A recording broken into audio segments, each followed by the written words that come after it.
एक दिन हरिया और रामू पतंग उड़ाने के लिए छत पर पहुंचते हैं, लेकिन छत पर हवा नहीं चल रही थी।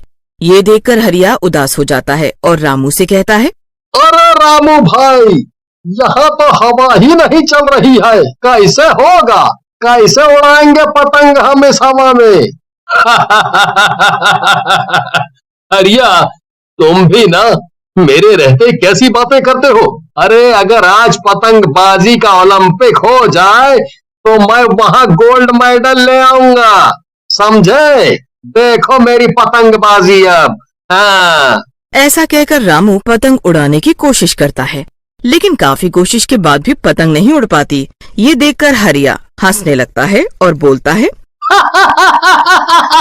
लगता है दुनिया के सबसे बड़े पतंगबाज से आज पतंग नहीं उड़ पाएगी। कोई बात नहीं भैया, वो गोल्डवा बाद में ले लेना। लेकिन तभी हवा का एक जोर का झोंका आता है और रामू की पतंग उड़ने लगती है और थोड़ी ही देर में रामू की पतंग दूर आकाश में उड़ जाती है। रामू हरिया की तरफ देखता है और बोलता है, देखा हरिया भैया, उड़ गई ना पतंग।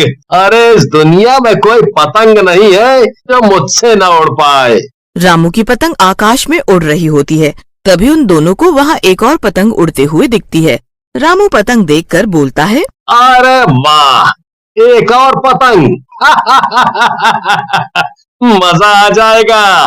देखता हूँ मेरे रहते कोई और पतंग यहाँ कैसे उड़ाता है। अभी काटता हूँ इस पतंग को। ऐसा कहकर रामू अपनी पतंग से उस उड़ती हुई पतंग से पेंचे लड़ाने लग जाता है, लेकिन बहुत कोशिशों के बाद भी वो उस उड़ती हुई पतंग को नहीं काट पाता और उसकी पतंग कट जाती है। ये देखकर रामू हैरान रह जाता है। अरे ये मेरी पतंग कैसे कट गई? मैंने तो बहुत अच्छे से पेंचे लड़ाए थे। तभी उस उड़ती हुई पतंग में चुड़ैल का चेहरा आ जाता है और वो हंसते हुए बोलती है, इस जगह सिर्फ मेरी ही पतंग उड़ेगी और किसी ने पतंग उड़ाई तो मैं ऐसे ही उसकी पतंग काट दूंगी। ऐसा कहकर उस पतंग में से चुड़ैल का चेहरा गायब हो जाता है और थोड़ी ही देर में वो उड़ती हुई पतंग भी वहाँ से गायब हो जाती है। ये सब रामू और हरिया वहाँ खड़े खड़े देख रहे होते हैं। हरिया बहुत डर जाता है और बोलता है, अरे रामू भैया, ये तो चुड़ैल और राक्षस का मामला लगता है। मैं तो कहता हूँ कल से हम दोनों पतंग ना ही उड़ाए तो अच्छा है। हरिया भैया, आप भी कितना फट्टू टाइप के हो। ऐसा कुछ भी नहीं है। अरे आजकल साइंस ने बहुत तरक्की कर ली है, कोई हम दोनों को बेवकूफ बना रहा है और वैसे भी चुड़ैल नाम की कोई चीज नहीं होती। अगले दिन रामू और हरिया दोनों फिर से पतंगे उड़ाने लगते हैं। आज आसमान में बहुत सी पतंगे उड़ रही होती हैं। रामू अपनी पतंग से दूसरी पतंगों से पेंच लड़ाने लगता है, लेकिन तभी आसमान में वही काली पतंग आ जाती है और देखते ही देखते सारी पतंगों को काटने लगती है और रामू की पतंग भी काट डालती है। चुड़ैल का चेहरा फिर से पतंग में आ जाता है।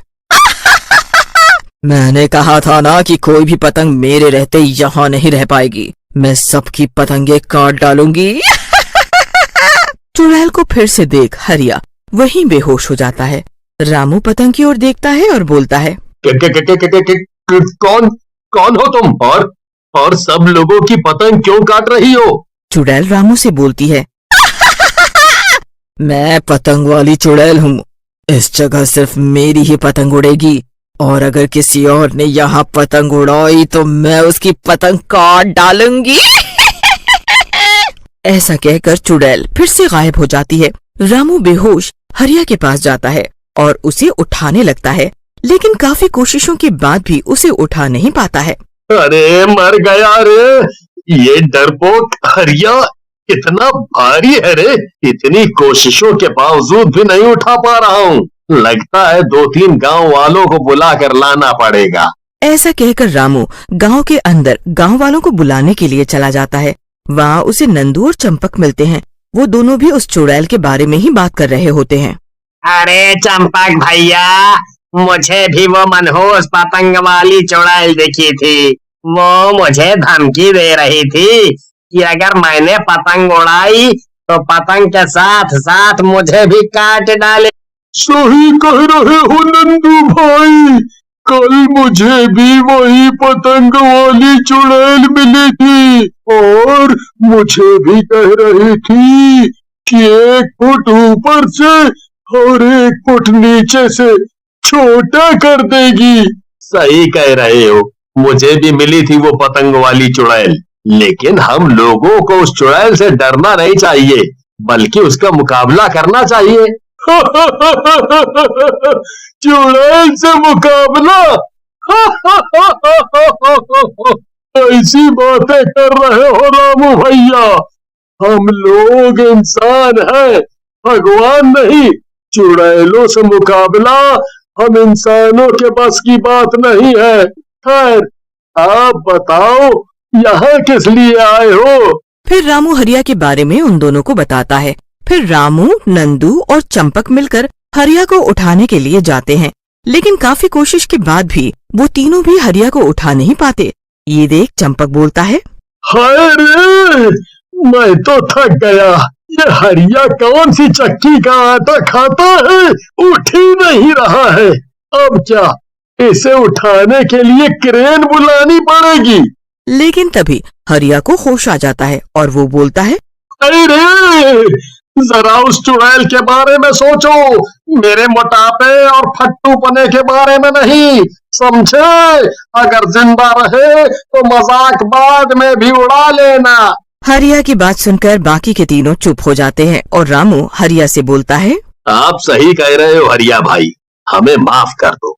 मेरे हिसाब से हमें ये जानना चाहिए ये चुड़ैल कहाँ से आई है और क्या चाहती है, तभी हम इस चुड़ैल से मुकाबला कर सकेंगे। हाँ। उन रामू, हरिया और नंदू को चंपक की बात ठीक लगती है और वो चारों अगले दिन फिर से डरते डरते पतंग उड़ाने लग जाते हैं। हरिया डरते डरते चंपक से बोलता है, चंपक भैया, हम चारों आपके कहने पर पतंग तो उड़ाने लगे हैं, लेकिन ये चुड़ैल आ गई और बात ही नहीं की, तो फिर क्या करेंगे? कहीं बात करने से पहले ही न मार डाले हमें। अरे हरिया भैया, कितने मनहूस टाइप के आदमी हो आप, हैं?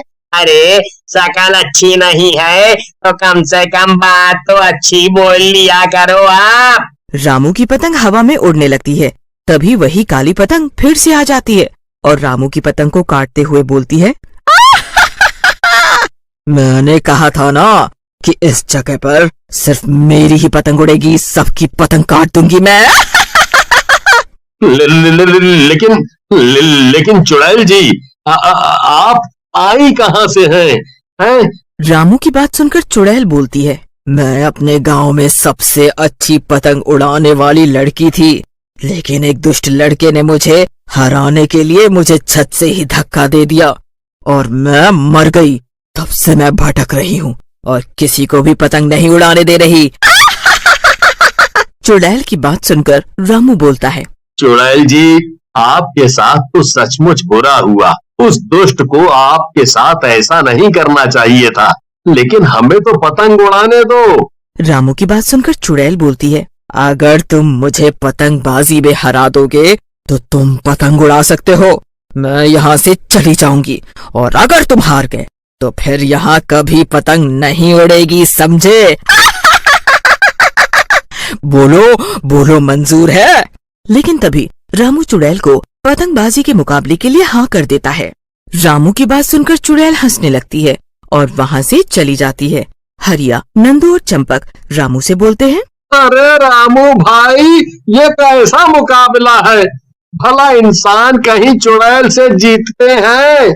लेकिन रामू कुछ नहीं कहता और वहाँ से चला जाता है। अगले दिन गांव वाले पतंगबाजी के मुकाबले के लिए मैदान में आ जाते हैं। तभी वहाँ चुड़ैल आ जाती है और पतंग उड़ाने लगती है और रामू से बोलती है, रामू क्या हुआ, डर गए क्या?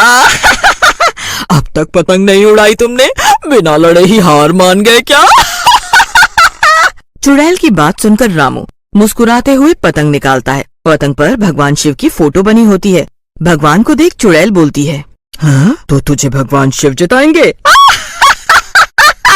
लेकिन रामू कुछ नहीं बोलता और चुड़ैल से पेंच लगाने लगता है और थोड़ी ही देर में चुड़ैल की पतंग को काट देता है। फिर चुड़ैल अपनी हार को स्वीकार करके वहाँ से गायब हो जाता